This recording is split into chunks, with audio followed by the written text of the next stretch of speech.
everybody. I'm Amy Harley, the interim dean at the Zilber College of Public Health, and I wanted to take a minute to welcome you here to the Joseph J. Zilber College of Public Health at UW-M. We are so glad to see our building used for important events like these. We are the only standalone accredited school of public health in the state of Wisconsin. We offer undergrad and grad degrees. Yes, we're very proud of that. We offer undergraduate and graduate degrees in all 5 of the traditional public health disciplines. We're the only institution, I think, in the state that offers 5 concentrations of the Master in Public Health degree. We also offer degrees in public health related disciplines like kinesiology, nutrition, and healthcare informatics. So we have a lot to offer in our educational portfolio here. We also do really interesting research here in the College of Public Health, and we do research across the research continuum. We have wet labs, not in this building, but up on the main campus, where we have faculty using animal models to study health effects of being exposed to certain contaminants. We have a good number of faculty members who use big data to understand various health issues. And we also have a number of faculty members that engage firsthand with Milwaukee residents on research that impacts those residents' own health issues. And of course, I can't forget the important role that policy and policy making has in public health. We are very involved in that space, very involved in governmental public health, so there's some really nice synergy having you here today in our space, so thank you. I'm going to turn it over to Jeff. Thank you so much, Dean.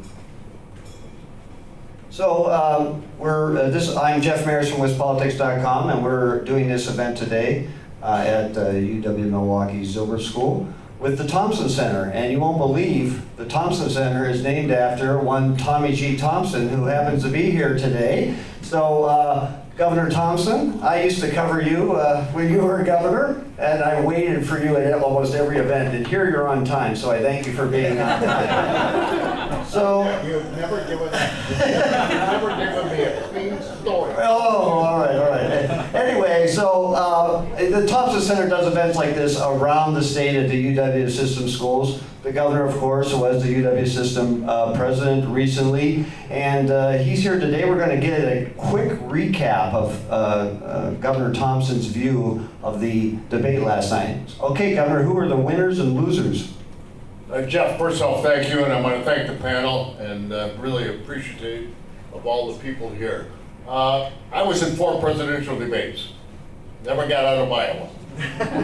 But my feeling is different from my good friend Charles, frankly, and we've already discussed it. Number 1, I think Governor DeSantis had to do well last night. I think he did. I think it stopped him from going any further down on the percentage between he and Trump. So I think he was a clear winner because he stopped, I think, the descent. I think Vivek had a good night the first hour.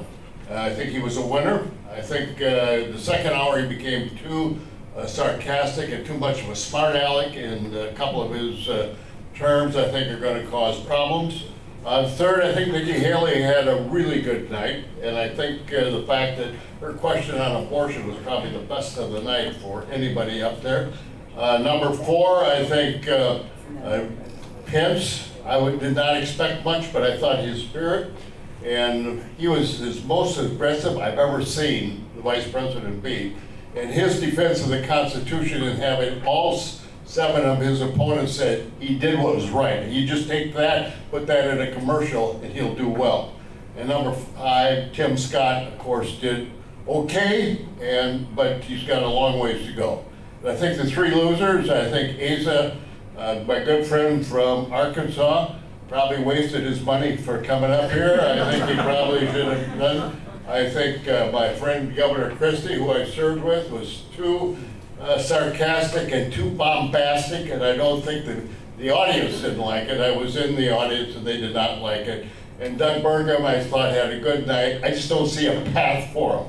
So I think there were 5 winners. I think there were 3 that probably will not be on the next stage. Okay, and just before we go to the panel here, I mean... You got a great panel, by the way. Oh, wow, I know. Thank you. You're a center, and we work together on that. So, I mean, what's the impact on Wisconsin? Having, the Democratic convention didn't quite happen because of COVID.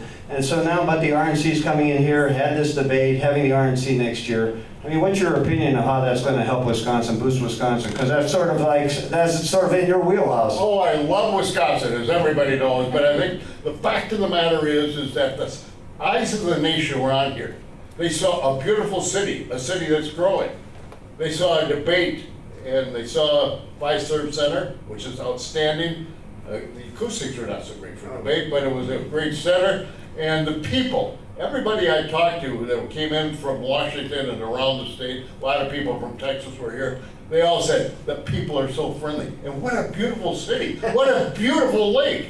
I mean, I thought the eyes of the nation, and I think Milwaukee and Wisconsin showed extremely well. Yeah, and it's been a bipartisan effort. I mean, I think that's you got to give your tip of the hat to Mayor Cavalier Johnson as well. He was there last night. I was with him for about 15 minutes. Wonderful young guy, great mayor. Yeah. Okay. Well, thank you, Governor Thompson. Thank you. Get on with it. All right, now we're going to have a program. All right, leave it to Governor Thompson to throw me, the moderator, for a loop. He was just trying to test me here, coming in at the last minute. But anyway, thank you, Governor. All right, so now we're going to have our program here as planned. And I want to go down the list here. And you have the biographies of all the people, so I'm just going to tell personal stories about all these great people. No, Craig Gilbert, Craig and I have been colleagues for years. Craig is into the numbers like I could never be, because I went into journalism because I can't add. So you found a way to be able to understand all the numbers and everything. But Craig is the #1 resource in terms of the history of recent history of Wisconsin politics and how things shake out. Then we got Charles Franklin, my good friend Charles Franklin. Charles was at UW-Madison, and now he heads the Marquette University of Marquette Law School poll, which has become the gold standard of public polls in Wisconsin. And so Charles and I at WisPolitics both benefit from really close elections. So there's a lot of attention on Wisconsin. So Scott Jensen, I've known Scott, boy, I was thinking about this since you were the caucus director in the assembly. Wow. Yeah, that's quite a long time ago. So, but anyway, when and Jensen, I recruited Scott to be part of the Insider Show at WisPolitics. It's a podcast. He does it with this guy named Chuck Walla, who ran against Governor Thompson years ago. But Scott knows more about Republican politics than almost anybody I know. And so he was Tommy Thompson's chief of staff. He ran one of Tommy's campaigns. He's involved with AFC now. I mean, he knows his stuff, and so I'm glad he's on the panel. So we got Megan Novak. Megan, welcome very much. I'm glad you're here. Worked for Scott Fitzgerald, who's now a congressperson, and now she's heading up the Wisconsin chapter of Americans for Prosperity. And when I got Megan to be on this program, I wanted somebody who was close to the grassroots of Republican politics in Wisconsin, somebody who's really working the grassroots. AFP has been doing that for years. And then, Senator Bradley, thank you very much for being here. Senator Bradley, you have been involved in Republican politics for a long time. Now you're an elected official, and again, very close to the grassroots, in the Milwaukee area and beyond. You've run statewide, and so, thanks very much for being here. So I'm going to start with you two, okay, on this, because this is a Republican primary debate, okay? So the audience really are Republican primary voters nationwide, but, we're in Wisconsin. So how do you think this debate played with the Republican primary voters you know? Let's just start with you, Senator Bradley. Well, thank you. Thank you for having us, and thank you everybody for being here. Happy birthday to Scott Jensen. Oh, happy birthday party. So he's only 39. Figured I'd call that out. So how did it play with primary voters? It's quite interesting. So like Governor Thompson, I was in the crowd last night, and the impression that you got from a lot of the people sitting around me is very different from what I've seen on social media and from other people I've spoken to afterwards. So I agree very much with the governor's assessment over the winners and probably those not making the next stage. I thought Governor DeSantis met expectations. He showed up. He talked about his record. He was able to effectively communicate the fact that he's not just pie in the sky and this is what I'd love to do, but here's what I've done as a governor. Here's what I did in Florida. And here's what I will do as president. So I thought he was a big winner. I thought in the crowd, and this is where it gets interesting, in the crowd, I thought Vivek had a great night. If you listen to the live crowd, they were cheering. There was a lot of young people, and they absolutely loved him, and definitely during that first hour. During the second hour, it got a little testy for him, and when you go on, again, social media or start talking to people, as I prepared for today, they were talking about how he did not come across very well, and some people moved him to middle to even potentially having lost. Nikki Haley exceeded expectations, I thought. Again, another former governor, a former ambassador. She did a great job engaging with everybody. Tim Scott, I don't know what Senator Scott's goals might have been, right? Everybody has a different goal. If you look at Vivek, I think his goal in this race, especially in this debate, was to be remembered. He wanted people to remember his name and talk about it. And he's going to accomplish that.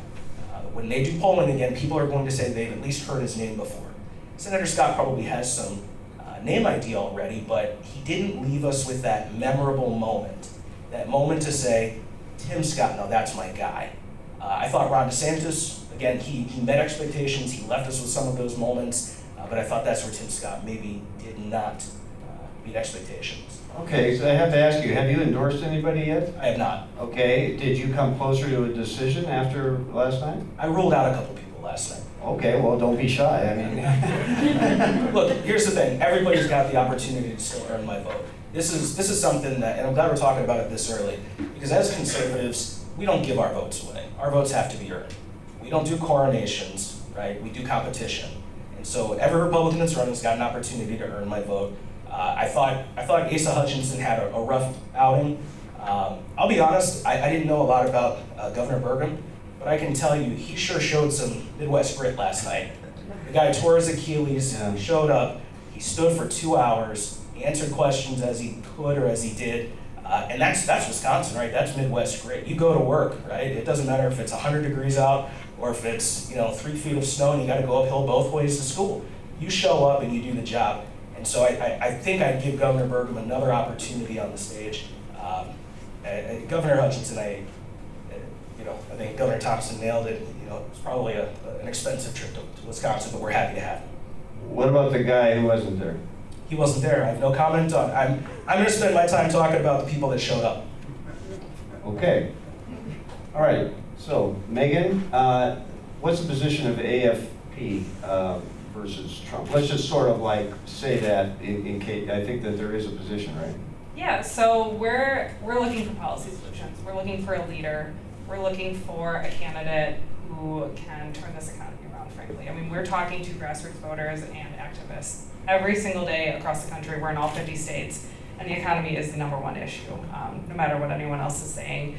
And we're looking for someone who can defeat Joe Biden come November 2024. And I think with that, we need to turn the page and have some new leadership opportunities and find solutions that are going to work for real Americans. Okay, so that means that you folks are working for another candidate other than Trump. We've not endorsed anyone. We're really looking, again, for those policy solutions. We haven't endorsed a single candidate yet and really had looking for that opportunity to find someone who embraces good policy.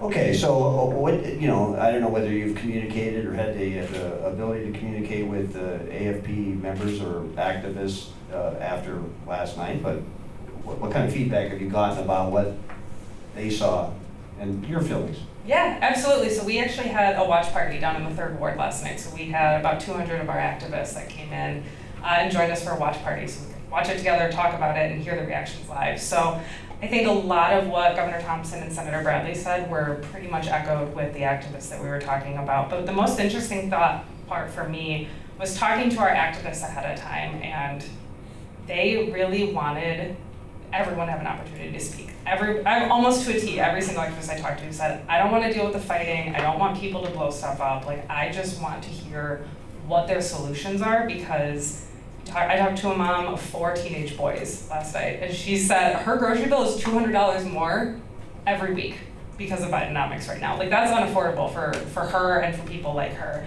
So that's what she was looking for, and I think the first 30 to 40 minutes of the debate were really good on that policy stuff. I think the candidates really were able to dive in a little bit, which was refreshing. It didn't stay that way, I think, as we all noticed. That's because they didn't respect the moderators, and I'm going to tell you, more than all of you today, respect the moderators. I'd like to add into that. No talking over the moderator, all right. And I don't have a bell, although that bell was very ineffective. Okay, so let's go to Scott Jensen. Scott, so have you endorsed anybody in the race? I haven't endorsed anybody yet, but I would have gone into the debate last night leaning towards Tim Scott. Okay, and so has your organization, AFC? No. No. Okay. All right. So what's? I want to ask you 2 questions all at once. How does that play with Republican primary voters in Wisconsin, and how does it play with the crucial independents? So, first of all, as a Wisconsinite, I was excited to have the debate here, and I thought it was amazing that in a country, think about the last 2 elections, a country with over 300 million people, both presidential elections were effectively decided by 100,000 people or less, and 25,000 of those people live in this state. I mean, Trump won by 25,000 in 16, he lost by 25,000 in 20. You can see why the debate is here, why the convention is going to be here. This state is absolutely crucial going forward. So when I looked at the field, just taking a step back from individual candidates, because first of all, it's always a mistake to follow Tommy Thompson, and literally if I brought out my notes, he pretty much said everything I planned on saying. Stole your notes. Yeah, so, but look at that stage of 8 people last night. 6 governors or former governors, a vice president, 2 cabinet members, some 38-year-old guy who's made $1 billion. I mean, that's a pretty impressive group of people on the stage. So I thought it was a great deal of depth. Now that format doesn't necessarily allow you to see how deep all those people were. But I was impressed with the field, I think, overall as a real. Yeah, but your guy Scott did, when it became a scrum, that's not his personality. Yeah, so I think independent voters, if anyone scored with independent voters last night, it was Nikki Haley. Nikki Haley's answer on abortion was a home run. I thought her answer, not only on abortion, was a home run. Her comment, "I'm going to fight for girls all day long," was a great line. She shamed Vivek on his foreign policy inexperience and his astonishing embrace of Putin. I think, well, of course, the President Trump has done that as well. I think she would be the best in the mind of many independent voters. That's also what draws me to Tim Scott. But Tim Scott was obviously raised as too polite by his mom, and was unwilling to nudge into the debate or talk on top of anyone else, and he waited patiently for his moment, and it didn't come very often last night. Yeah. So, I mean, okay, so abortion plus Trump has hurt Republicans statewide in Wisconsin. Particularly in the suburbs. Right, well, okay, well, here we are, In Bradley's district. Okay, so I guess the question is, when these things are happening in Wisconsin, and they're in the media, and people are hearing them, the independent voters, they're not going to be at the convention, they're not going to be in the Pfizer Forum. What's going to be the effect? Well, let's just say for the debate, did anything that happened at the debate help Republicans get independent voters in the suburbs of Milwaukee? No, but it's early in the process, right? I mean, I think the way I look at this whole process at the moment is we have a starting quarterback, right? A guy who helped us go to the Super Bowl in 2016, didn't quite win the game for us in 2020, and now we're trying out a bunch of other people to see if any of them could make it, should be on the team. Who's the backup? Who might actually be able to take the starting quarterback spot if he were to falter, if he were to get hurt?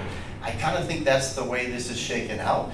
And that's what the tryouts are for, really, in the course of the debate. So over the next several debates, I think you'll see the field winnow down quite a bit. I think people will also begin to think, I could actually go with that guy. I could see her winning, And I think there'll be Republicans and some of those independents who lean Republican who begin to make a good, who begin to say, I can go with that person. I think Trump has made a mistake here. It's okay to miss like the preseason, right? But when the season starts and you're not on the field because, well, I'm just saving myself for the playoffs, I don't know that the public's going to wait that long. I think they're going to start to move to other candidates. And if he keeps holding himself out there and saying, I'm not going to engage, doesn't matter what media stunts he does, at some point, particularly Republican primary voters, they're watching the debates to find their candidate. And if he's not on the stage, that's a problem for him. Yeah, this kind of goes with, I think, what Senator Bradley said about, what candidates need to earn the support. Okay, we can't ignore the fact that Trump is in Georgia today, reporting to authorities on his latest indictment, and so we're gonna get into that about his staying power, his increasing lead in spite of that. But we'll get into that later on. I mean, he obviously knows how to get attention, right? And he was trying to shut off anybody getting a bounce out of yesterday's debate by scheduling his arrest for today. I don't know that, he's wonderful at drawing attention. You saw Vivek Ramaswamy essentially last night learning that Trump lesson. He kept interrupting people. He wanted people to take a punch at him also he could get attention. Trump is the same pugilistic sort of guy. Everything's about me. Everyone look at me, look at me, look at me. Well, okay. I'm not sure getting arrested for the 4th time was a good look, but apparently he's so comfortable with that. I'm not. I think that's a problem for us in the long run. I think independent voters cannot vote for that guy as a result of that. And so despite what you see in the polls where he's way ahead among Republicans, or even ahead among Biden right now, that shows Biden's weakness.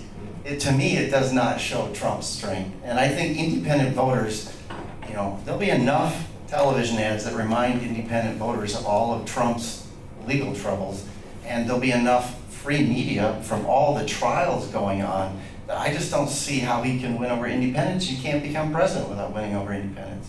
Well, especially when you're dealing with a margin of 20,000 votes in Wisconsin. Exactly. All right, so I'm just going to go down the list here. Craig, I know there's going to be plenty for you to come. There's going to be material. Don't worry. Okay, so anyway, Charles, what do you think of the debate last night in terms of how it played with voters?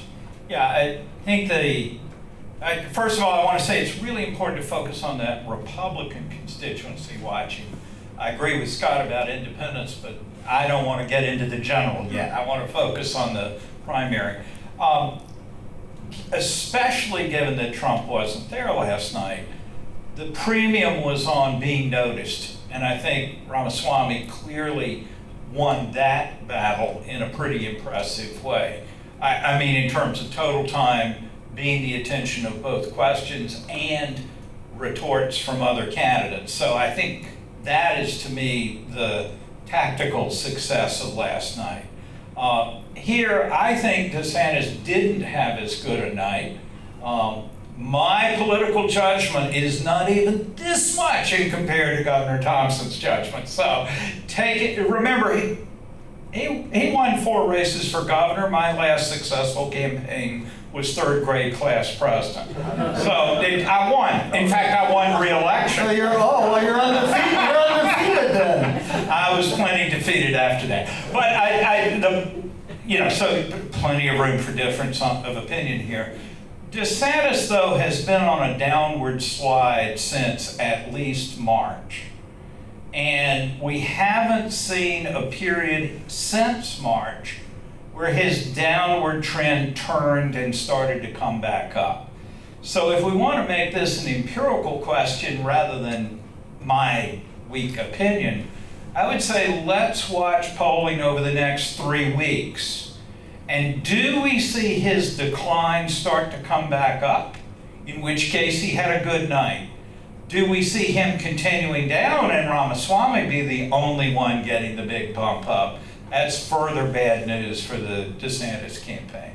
I agree that Nikki Haley had a good night. She might get more looks because of that.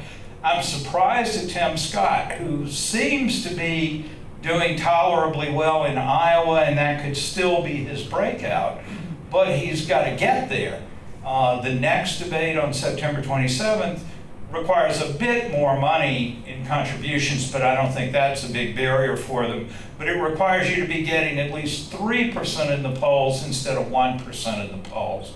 And for those folks that didn't make much of an impression last night, I think that's a big problem. Okay, let's go to Craig. What's your answer to the basic question, how's this going to play with Wisconsin voters?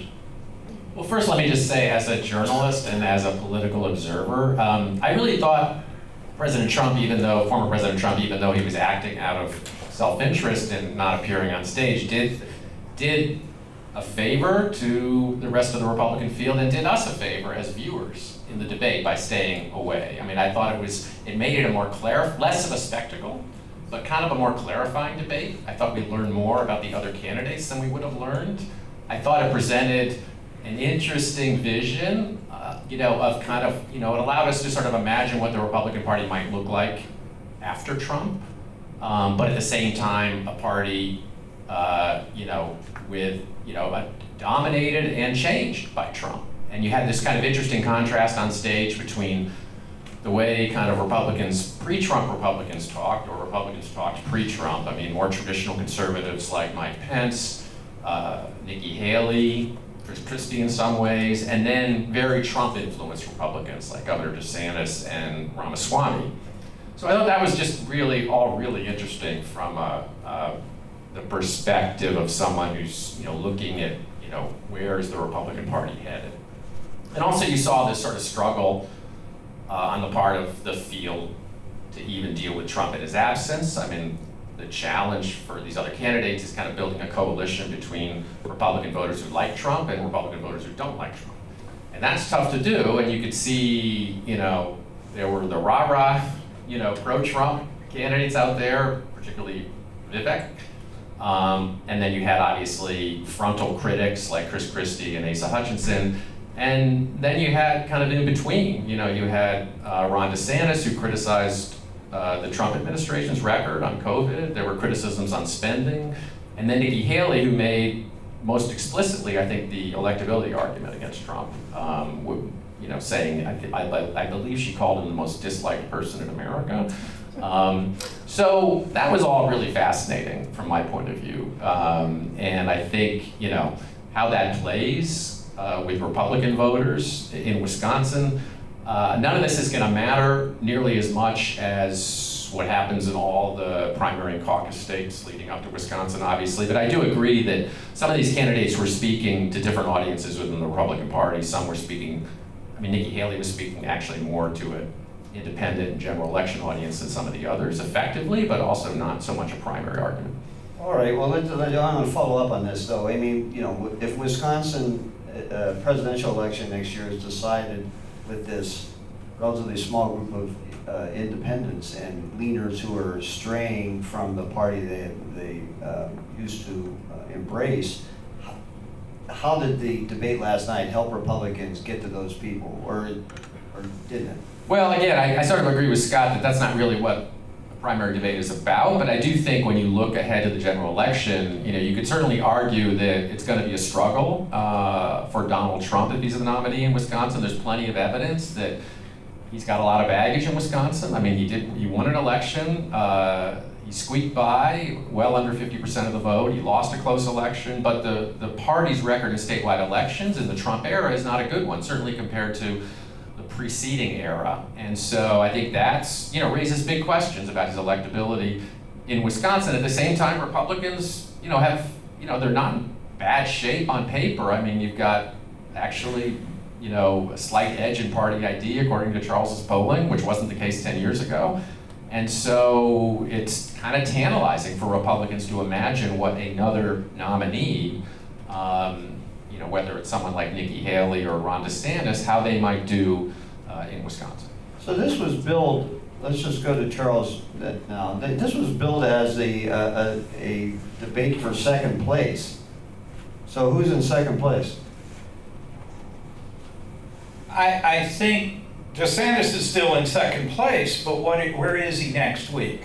Does Ramaswamy get a big move? He has come up into the teens in some state polls and a few national polls, while DeSantis has fallen through the 20s to the very low 20s or the high teens.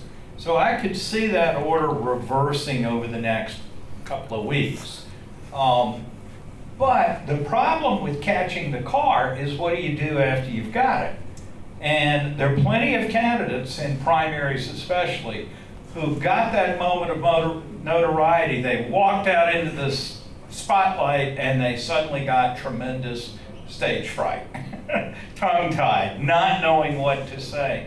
Ramaswamy already has some issues of changing positions, and that's not unusual for a newcomer to politics, to not know what you're for and forget what you were for last week.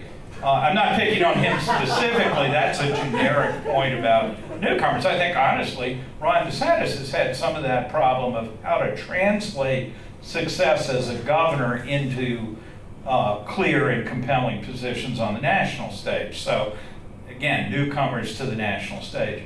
But in the end, I think Ramaswamy put himself in a better position to vault into second place, but I think Haley kept herself relevant. I think, again, Pence was sort of surprising for how assertive he was last night, though he's obviously very divisive within the Republican Party right now. In our data, he gets just about as many unfavorables as favorables. He's not as utterly disliked as Chris Christie, but there's a divide on Pence that's a little different than even the divisions among some of the other candidates. All right, Charles, before we get to you, Scott, and then down the line here, the Iowa poll that came out before the debate, and this huge lead, and Iowa is shaping up as well, you know, Iowa, New Hampshire, South Carolina. It's one of the, the 3 states that are gonna winnow the field in a hurry. But that lead is just like, I mean, how do you explain that? No, I think you've got a former president running and who has a very strong hold on much of the party. But you also don't have a clear second place at this point, and so the gap is high, even though Trump is still, I think in that Iowa poll, was still in the, mid-40s, I think. He's actually running 10 points behind in Iowa from where his national numbers are. There were a couple of other polls last week from a Republican firm, Echelon Insights, showing even a somewhat lower Trump support, still in first place, but somewhat lower in Iowa and New Hampshire. I think all of the Republican candidates see their one hope is that somebody beats Trump in Iowa and New Hampshire, and then the race really opens up. And they want to still be one of the contenders at that point. But that's a ways off. Okay, I was talking with Scott. I want to bring up what we talked about before, because we talked about 2016 and,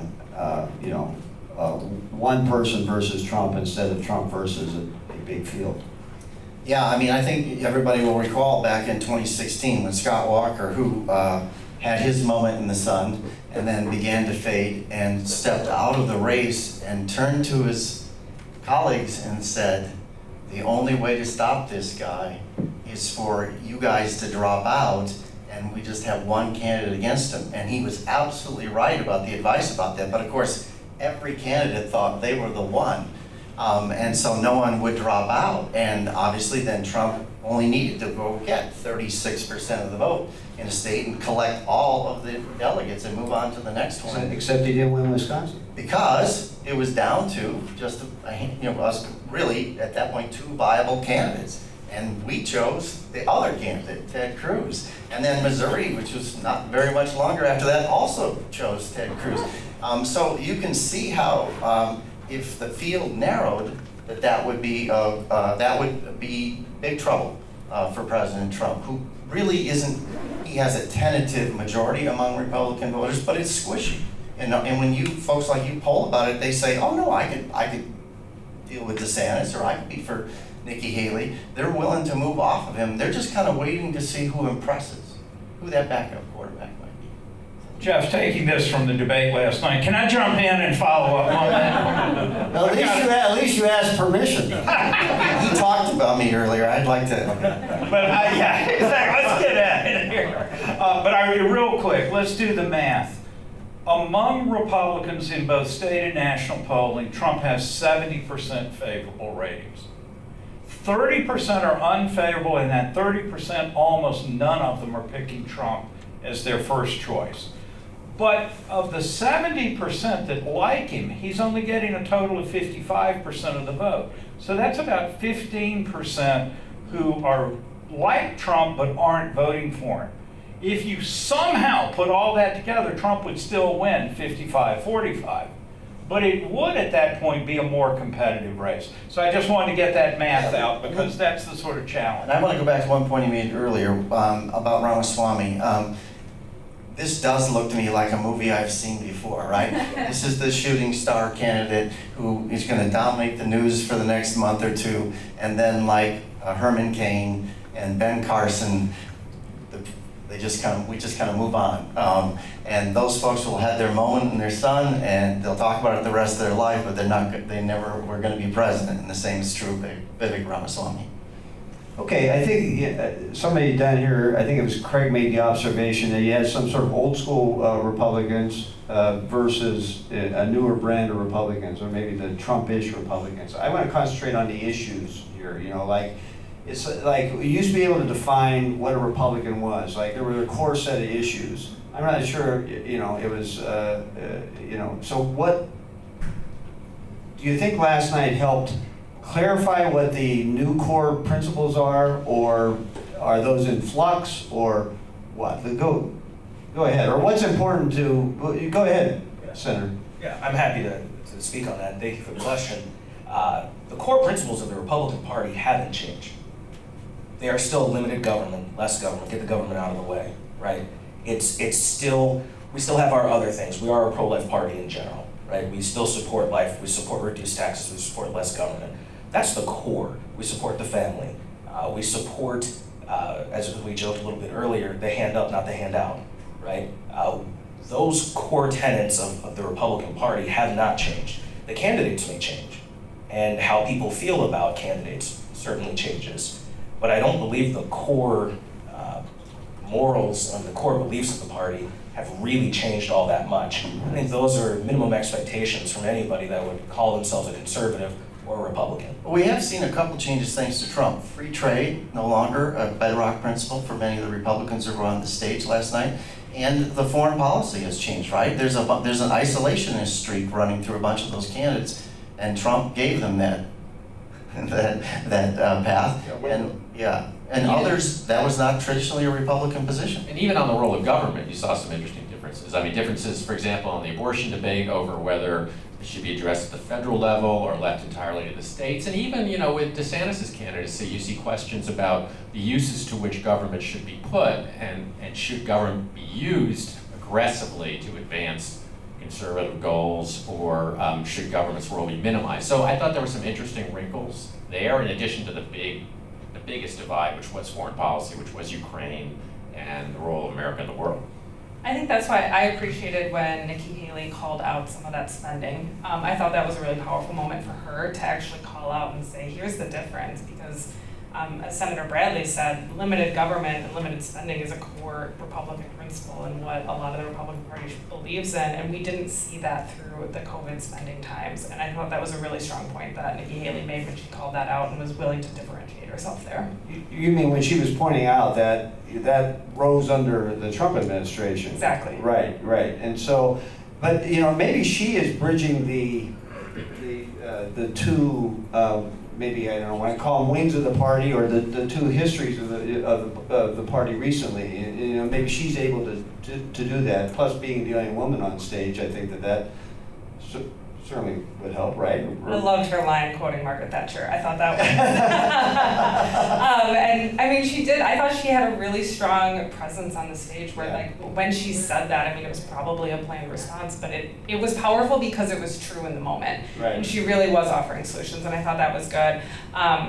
But there were, I think at the same time, when you look at going back to Ramaswamy and his presence on stage, which was a big personality, because personalities have been dominating politics on both sides of the aisle recently, and when you look at who's going to support him and thinking about the polling that's going to come out next, I think he's going to pull from Trump voters. I don't think he's going to pull from that kind of, when you think about, have the Trump voters and the non-Trump voters.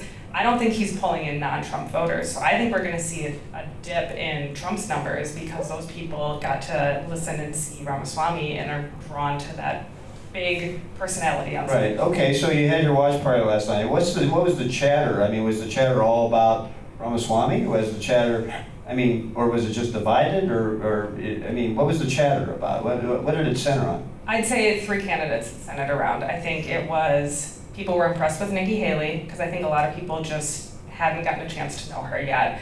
I think people liked what Novak was saying, especially, I think as all of us have alluded to, that first hour before it got a little out of control. There's a lot of people who enjoyed that. And then people who came in as Ron DeSantis fans are, I think, staying Ron DeSantis fans. He didn't do anything to lose support, but I'm not sure he did a ton to gain support either.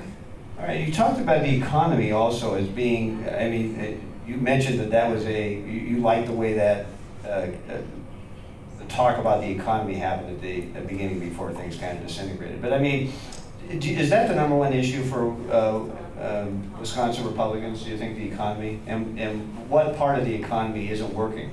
It's not just Republicans, it's everyone. So we have been doing a big tour around the entire country, but it's been in Wisconsin this week, where we're focusing specifically on inflation and the economy. And we were up in Minot, Wisconsin on Monday morning. It was a very early start to my day, very, very long drive to get there. But we went to Henson's Country Foods, which is the only grocery store in Minot, Wisconsin, and we were able to provide inflation relief through free gift cards, $25 gift cards for people. And when you talk to these people who aren't politicos, they're not tuning in today, they're not watching us, they maybe vote in a primary, but they vote in the general, the impact that had on their grocery bill. I mean, I talked to a woman who said that she didn't have to choose between groceries and diapers this week. And then yesterday morning, we were on the north side of Milwaukee and we were doing a gas station event where we provided free gas to people because of the rise in gas prices under the last couple years.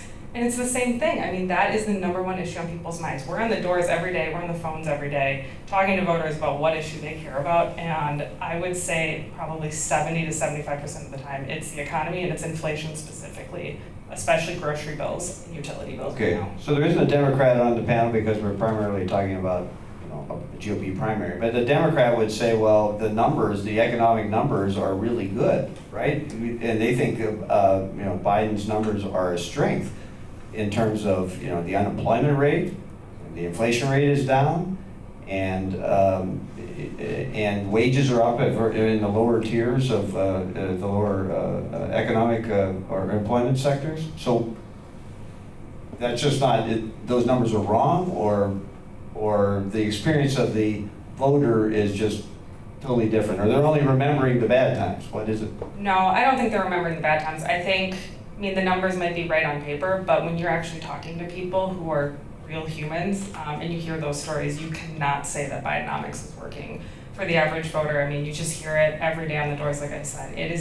People are struggling. I mean, think about your own grocery bill and your own utility bill. How much has that gone up in the last 2 or 3 years?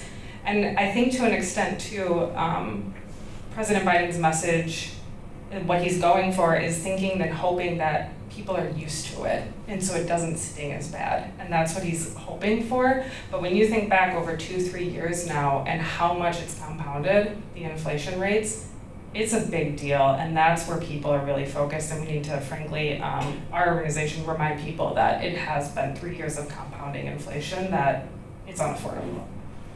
Okay, well, what about, let's go to this side here in terms of, Craig, I mean, what about the push by Biden to stress the Biden economic record, to embrace Bidenomics, which had been a slam? What's your sense for why they're doing that, and how can that impact the attitudes of voters, perhaps, that Megan is talking to? No, I mean, he has an argument to make, and he's going to make it, and the election, will be on some level a referendum on conditions. They always are. I don't think that that's necessarily his biggest problem. I think his biggest problem is, involves perceptions around his age, and that's, not really any way around that. It's either gonna be fatal or it's not gonna be fatal, and that may depend on who his opponent is. But there's, That's not a problem that you can campaign away or strategize away. You mean the age problem? Yes. Unless he would compete in a marathon or something. Okay, Charles, I think it's, in a way, Biden's numbers have really flatlined.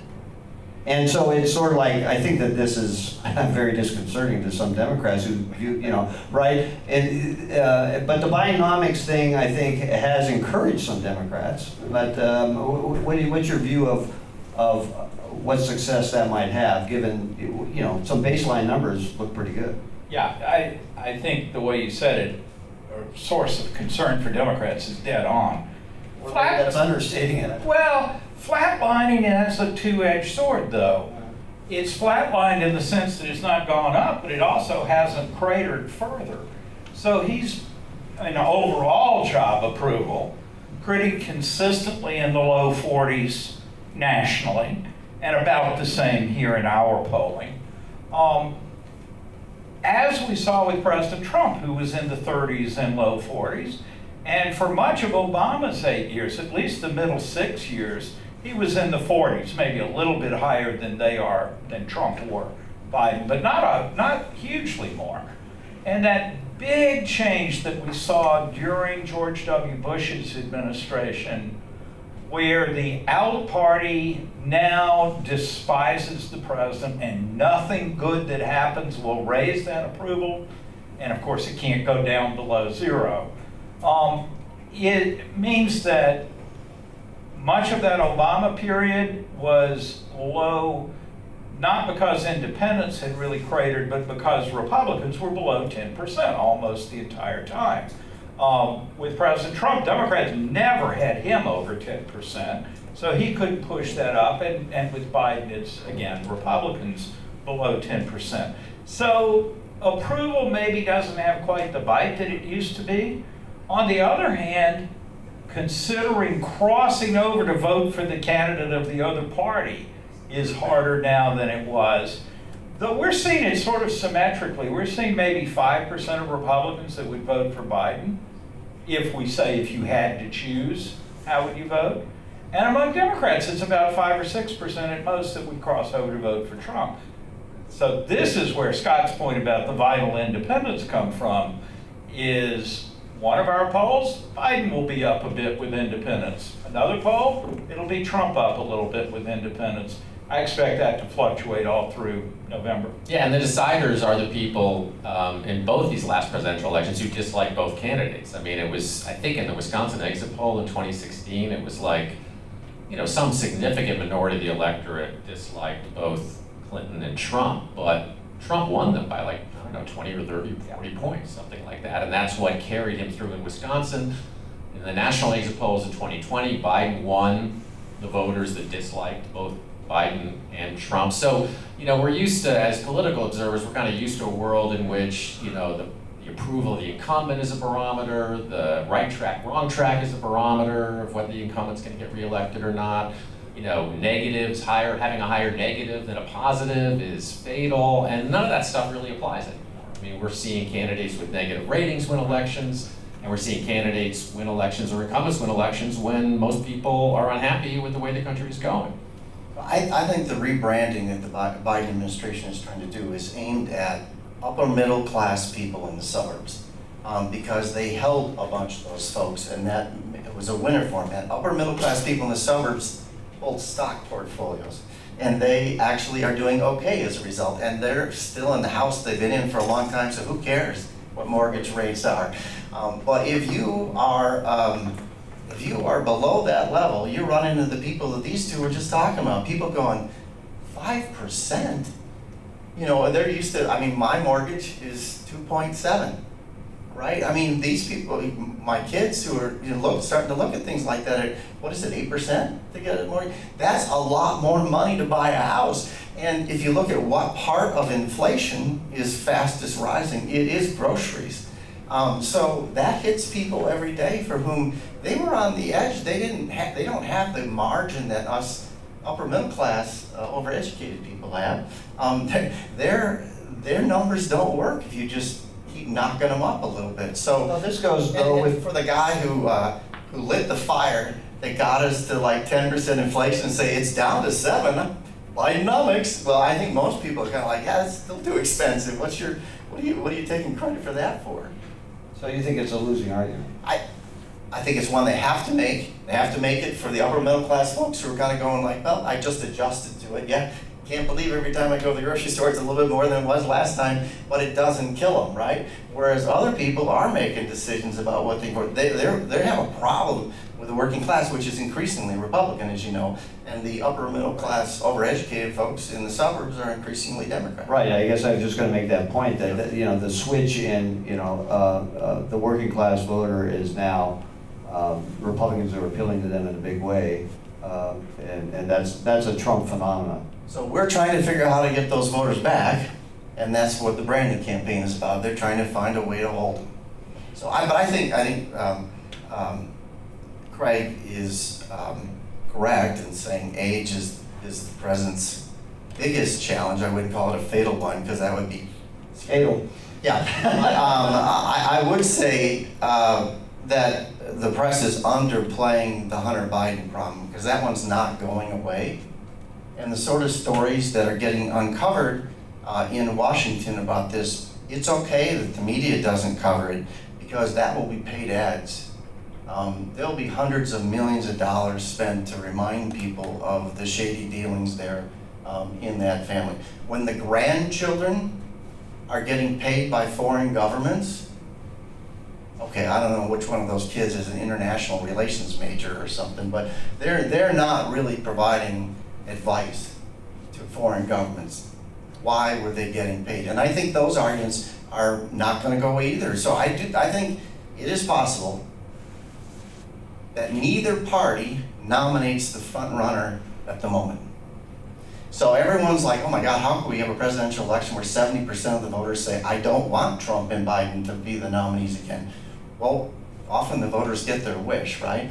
It is possible that Biden becomes untenable as a candidate, and it is also possible that the Republicans get smart and elect someone in the primaries who can actually win a general election. Okay, does anybody agree with Scott that that's possible?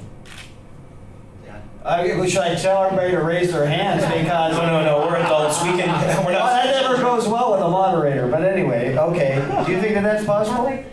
That it's not Trump v. Biden? I think it is possible, yes. Not probable. Not probable, but I do think it's possible. Okay, Megan? It's possible. But not probable. If you're asking collectively of Trump v. Biden, I don't know about the Biden side. I think he'll ultimately be on the ticket. So I'm at least half right, is what I you're think, saying. yeah, I'll give you 50%. Okay, Craig?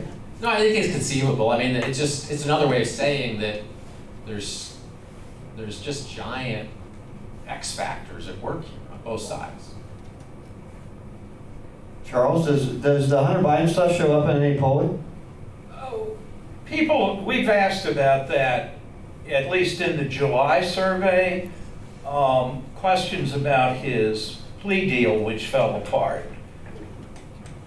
There was awareness of that, but it was substantially below the awareness of Trump's latest indictment at that point. So I don't think it's broken through nearly to the extent that Trump's issues have, but I don't discount it as a long-term issue that might dog the Biden administration or the Biden campaign, more to the point. Okay, so, you know, again, Trump and his impact loom large over everything. His legal troubles seem to loom large over everything. And I'm just wondering, explain, I think, to me, to the audience here, to the online audience, what is the essential appeal of Trump that enables him to seemingly ride out things that would doom any other politician? He has created a story frame that says that I am challenging the hidden powers that run our government, and that's why they're after me. And every time every time a Democrat files another charge against him, they are only strengthening the narrative he has out there that they're coming after me because I'm the only guy with the guts to challenge the swamp. And they just keep reinforcing that, and I can't help but think that that's their goal, because they want Trump to be the nominee, because he can be beaten, right? Biden could actually beat that guy. Biden's not going to beat Nikki Haley, who's perhaps the flavor of the moment today. But he's another generational candidate, a woman. I mean, or Tim Scott, another generational candidate who is African American. I mean, those are huge contrasts that would win over independent voters and would be favorable. But I honestly, God, I think the Democrats are doing everything they can to prop up Trump as the nominee. If you think that that sounds like a conspiracy, just look at all the money they spent in Republican primaries around the country for United States Senate to make sure that the Republicans nominated the weakest person for the United States Senate, which was often the Trump candidate. Well, Trump did endorse them though, so, I mean, it wasn't that obvious to a strategist? Even to a Democratic strategist. Yeah, no, so I mean, they are willing to spend their money to encourage Republicans to nominate the weakest candidate, and I think they're using public funds to do that as well with all these lawsuits. Okay, so I have to again turn to my grassroots experts. Explain to people who, who aren't in touch with the grassroots, what is the enduring appeal of Trump? Because again, this is unprecedented territory, right? I mean, so what, define it, explain it.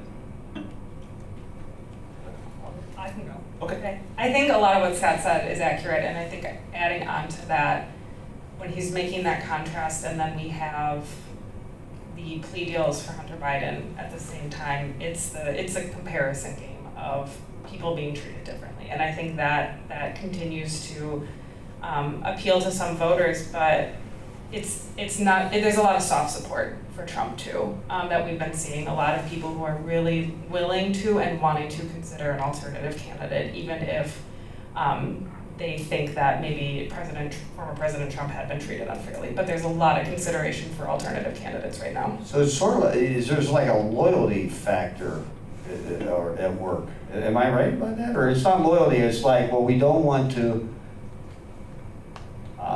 heap all our ills on the former president of our party. Is that what's going on?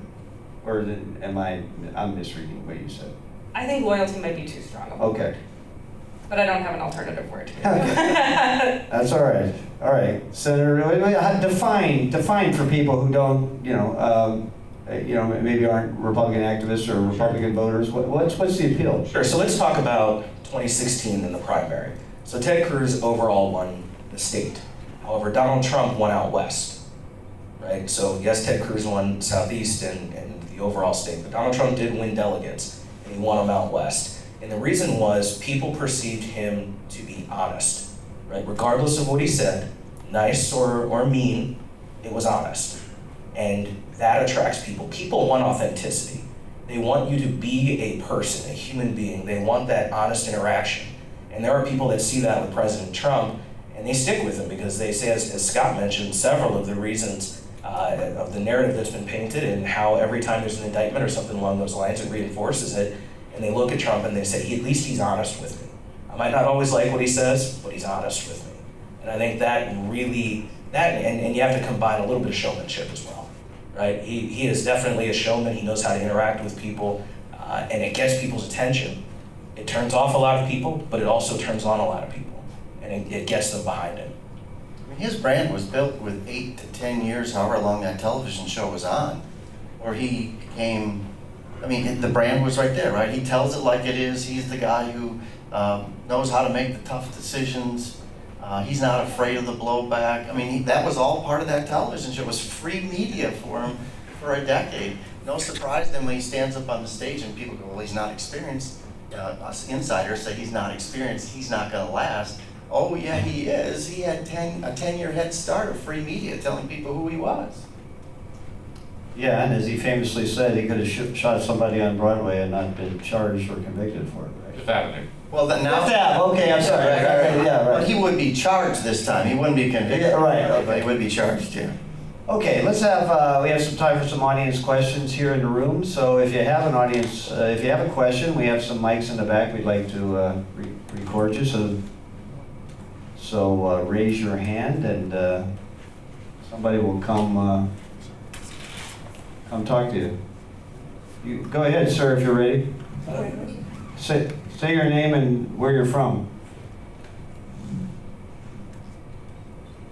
Push the button up. Thank you. I'm Hugh Dugan. I'm a Milwaukee native. Some candidates weren't included in the debate last night. Do you expect any of them to surface and perhaps be a factor going forward? Okay, well, any of the candidates not included because of the RNC thresholds, will they somehow make it in? Or will some of the other ones drop out? I guess that's the corollary to that question. Go ahead, Charles or Greg or... Oh, but after you, sir. I'll be extremely surprised. There is still some chatter that Glenn Youngkin, the Virginia governor, might be attractive.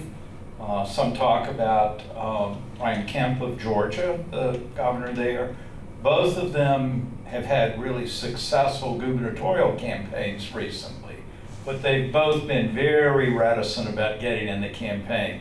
I don't see an opening for one of them to get in this late, but if there is anybody that could get in, I would say one of those two, and maybe some others that I'm forgetting, but those two would be kind of prominent. The ones that that are already in and didn't qualify for this debate, I don't see how they reach that 3% polling threshold unless something happens. Remember, I said the McCain campaign was gone in 2018, and unless there was a miracle of biblical proportions, he couldn't come back. And I was exactly right. There was a miracle of biblical proportions, and he came back. So it could yet happen, but I think that's a real long shot. Charles Franklin, polling expert and theologian. Okay, so, but anyway, what about the people who might drop out? Will the people who were all on stage last night make it to the next one? No, I think we all have identified that Asa Hutchinson was really only on stage by one step, and he's going to take a step to the right, and he's going to be off. Yeah. So I think he's done. Maybe Burgum, maybe Governor Burgum. But Doug Burgum is a billionaire, Right. So he can afford to not only pay for everything, he can afford to pay people to contribute to him. So, Right, but he still has to meet a polling standard. right, and so you can run television ads and perhaps get the 3% in Iowa or something. So, so it's possible for him. But I mean, I think he's got to know. I think he was hoping to be able to be on stage to see if he caught fire, and that didn't happen. I think that Pence, it's interesting because of what's the rationale for Pence on there, and I would argue that in some ways. That Mike Pence, who I admire greatly, is on stage to rewrite the historical record. To remind people that in an important moment, he stood up and did the right thing. This is a very deeply religious man who doesn't appreciate what the president has said about him and wants people to know, no, I was the good guy on that day. I stood up for It reminds me. And he's willing to have other people pay so he can get and make that argument a few times to the national audience, but he's not going to ever get above the numbers that you need to get in future debates. So it's a momentary thing, I think, for him. Well, abortion is also a key issue, though, for him. I mean, he's consistent on abortion for... He's trying to do the federal thing. Yeah. The other guy, though, that I hope people continue to pay to be on the stage, so people keep writing enough checks for, is Chris Christie, because I thought Chris Christie played a role last night that was very important for the Republican Party. Chris isn't in it to win it. Chris is in it to shine the spotlight on the flaws of other people. He is the Shakespearean character whose sole reason for being on the stage is to reveal other people's character. And I think that's what his role is, and I don't know who his sugar daddy is, but let's hope that person keeps writing checks, because I think he played an important role last I thought the weirdest moment to me in the debate last night was because Trump was not on stage, yet the Trump administration was a target of criticism, for example, on spending and how it handled the pandemic, that it was Mike Pence who had to stand up and defend Trump's record. Mike Pence of all people. Yeah, he did a couple times say the Trump-Pence administration, so. I just wanted to quickly comment on Chris Christie because I actually disagree. I really hope that the only people that are there in September are the people that are in it to win it. Because the more people we have that aren't in it to win it, the less time everybody gets to speak, right? And so if you're running for president of the United States, if you've made that debate stage, if you've hit all the thresholds, you deserve the opportunity to have your voice heard and to lay out a vision to the people that are going to make that decision. And so when you have a Chris Christie out there who's clearly not in it to win it, yes, it was entertaining when he answered the UFO question, right? And it seemed to really bother him, so if he's there in September, I hope he gets it again and has a good answer. But I want to see and I want to hear from candidates that are willing and interested in making their vision known, because that's how we're going to win in 2024. Not by just having Chris Christie out there torpedo people and highlight all their negatives. Democrats will do that for us. So what do you think about the UFOs? Just kidding. All right, go ahead. Well, first, thanks very much. This was a terrific debate or discussion, and I agree with almost everything with maybe one exception. I think that the worst line of the night was Vivek's comment about all of you guys are bought and paid for it. I think that will basically destroy his campaign if people follow it up. But I wanted I to think there was some audible boos when you said that. Yeah, he deserved it. Okay. So I wanted to follow up a little bit on the abortion issue because this may not be a national issue, but in Wisconsin it's a major issue. And I don't understand how the Republicans are going to win anything in the future, because some of you are Republicans anyway. And how are they going to win anything in the future unless they come up with a compromise on abortion? We know from last night 70% of all Americans want some sort of compromise. We know that the Republicans lost about 80% of all the college votes, which is a couple 100,000, because of abortion. So I guess, Senator Bradley, let me ask you, you're a senator, why can't the Senate come up with a compromise on abortion? What's wrong? Because if we don't come up with a compromise on abortion, we'll never win anything. Okay. Go ahead, Senator Bradley. Thank you. I thought last night was a great opportunity laid out, especially by Nikki Haley and some others, in talking about abortion. The most important thing, I think it was Ron DeSantis that reminded everybody, we as Republicans have kind of run away from that question and that issue, and we shouldn't. Our position of being pro-life is not extreme. What's extreme is abortion to birth. That's extreme. Partial birth abortion, that's extreme. In the last two elections, we didn't talk about those issues. We didn't get the Democrats on the record. Tony Evers didn't go on record. The judicial candidates didn't go on record. Those questions need to be asked. We need to make sure that their extreme positions are known. Yes, we do need to come together and determine what's best for our states. That's what happened with the Roe decision. It came back to the states, and we have that opportunity to do so, and we need to do so. I agree with that. I thought it was really interesting, the comment that Nikki Haley made about trying to find some consensus on this issue and saying there were aspects of this where we could find some consensus. I think Ramaswamy came back and said consensus was the enemy of good policy. Is that correct? It was Pence. Which was a pretty telling moment, I thought, in the debate. Yeah, I think that was Pence. It was Mike Pence. He said consensus is something along the lines of the opposite of leadership. Yeah. That's right. Yeah. So, I think that, if you look at the polling, it is true that both parties are out of step, maybe not on moral issues, which is why some people aren't willing to move on this, but when you do look at the polling, both parties are actually out of step with the voters. The voters are actually somewhat in the middle in that they think abortion should be significantly limited, but no party's walking around with that position.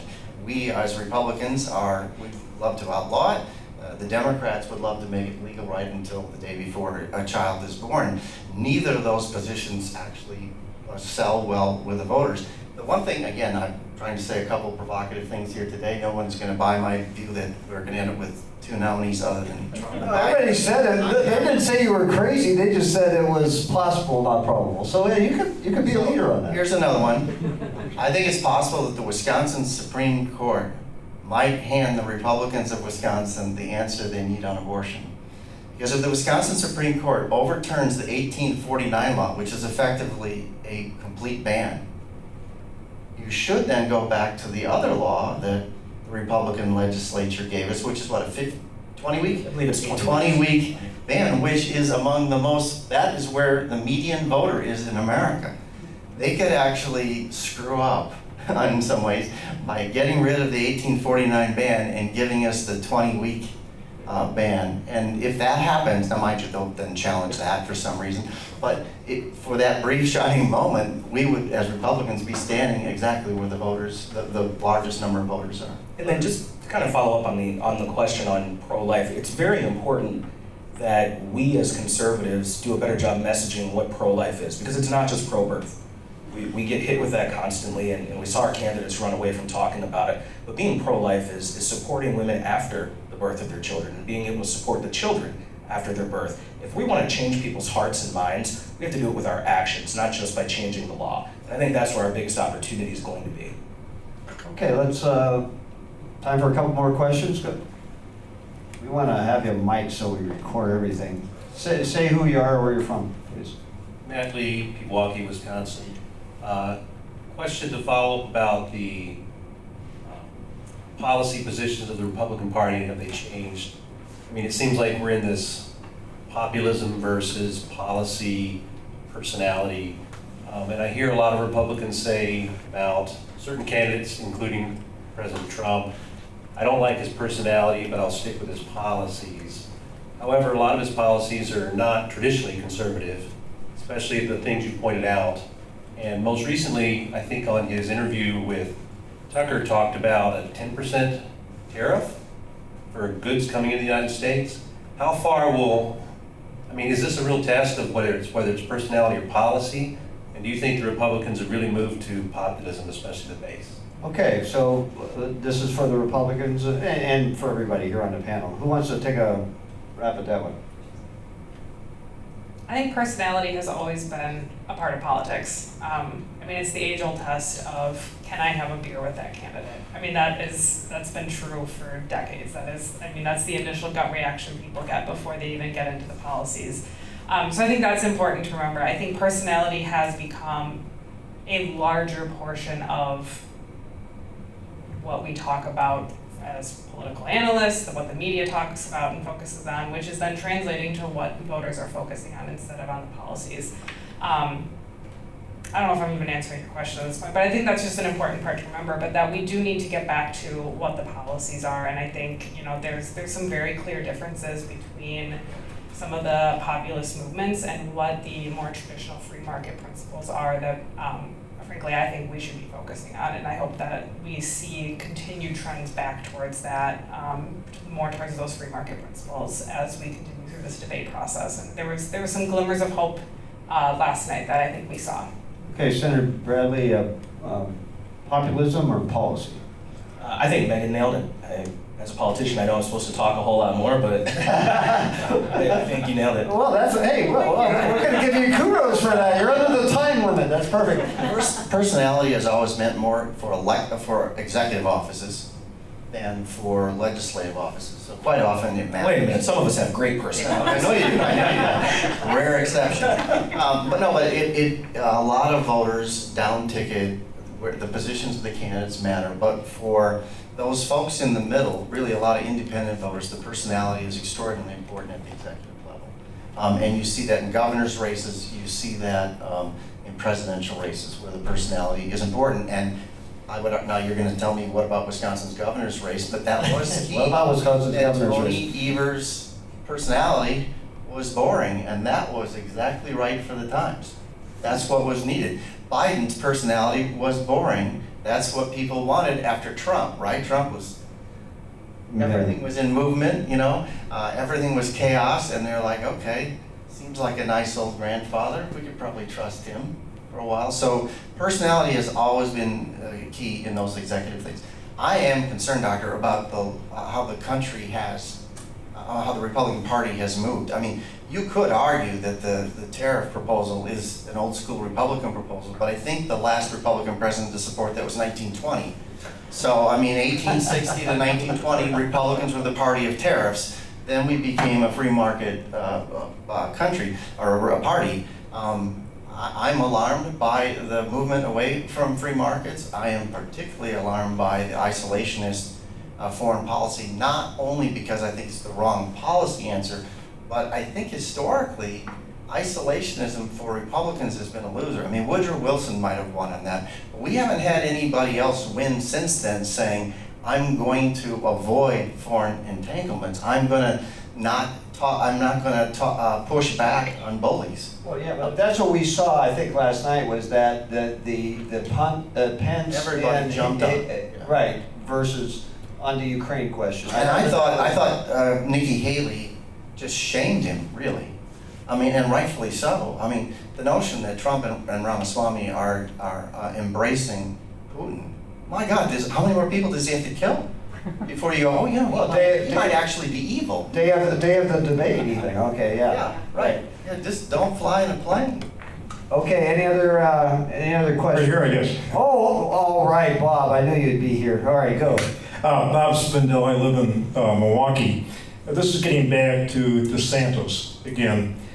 During the hurricanes and so forth, I was on his Twitter feed, and so I saw some of his comments that he made on that. And then he was much more relaxed and able to speak better. I think last night he was he was not relaxed, he was too stiff. I think he said a lot of good stuff. And then, of course, we look back and see that the only red wave in America in November of last year was in Florida. Nobody else had it. He was the only one that did it, and then he got into the freedom issues, which is something that the Dems say, that the Republicans are not for that, but that's really what a lot of the issues are for this coming campaign. He also has the situation where he's got, as far as I can see, the only wife that's really participating, and she's very, very good, and takes the 2 kids around and things along this line. So he was the number 2 spot for a while. He really got hit by a huge number of Trump negative ads, and I think that had something to do with that.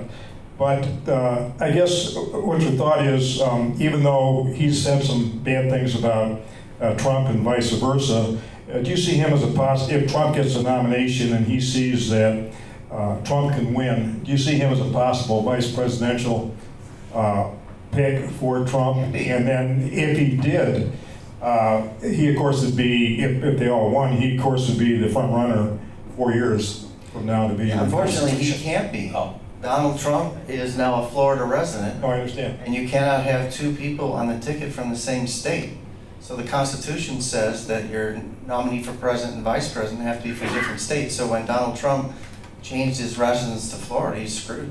I could change back to New Jersey. Apparently, because it wasn't very hard for him to. So like Cheney did. So Ron DeSantis, though, I think we have all talked about that he didn't light up the room last night. But he is one of the best governors in America, and I don't think there's any doubt about that. So he's highly qualified. And when you ask Trump people, most of them will say, yeah, I like Ron DeSantis.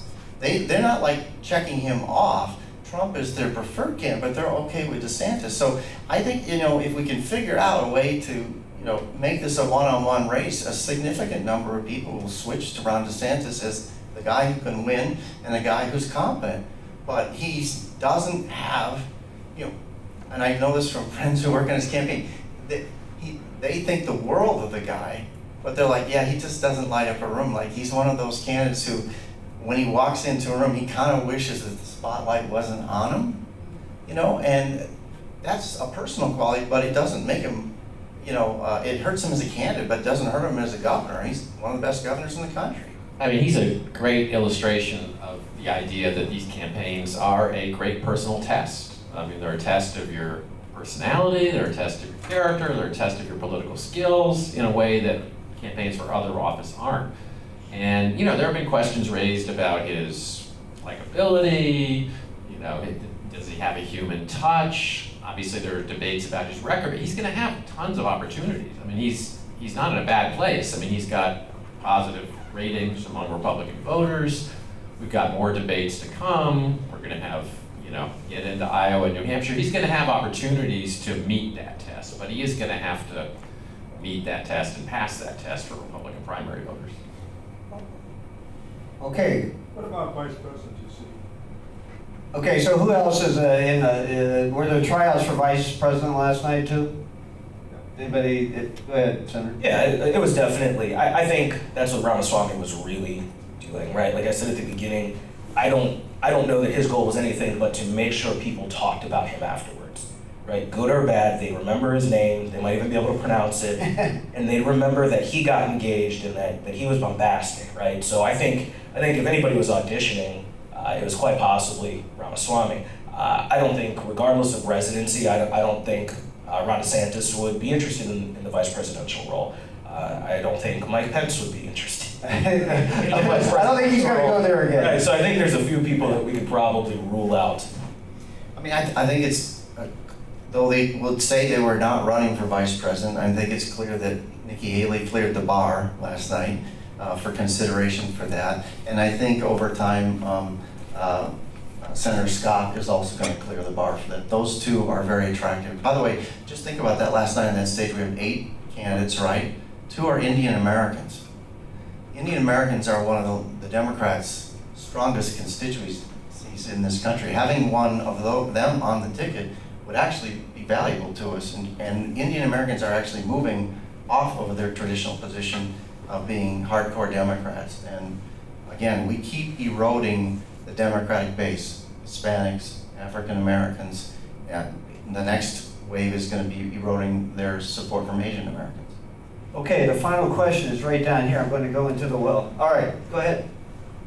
Nancy Einhorn from Milwaukee.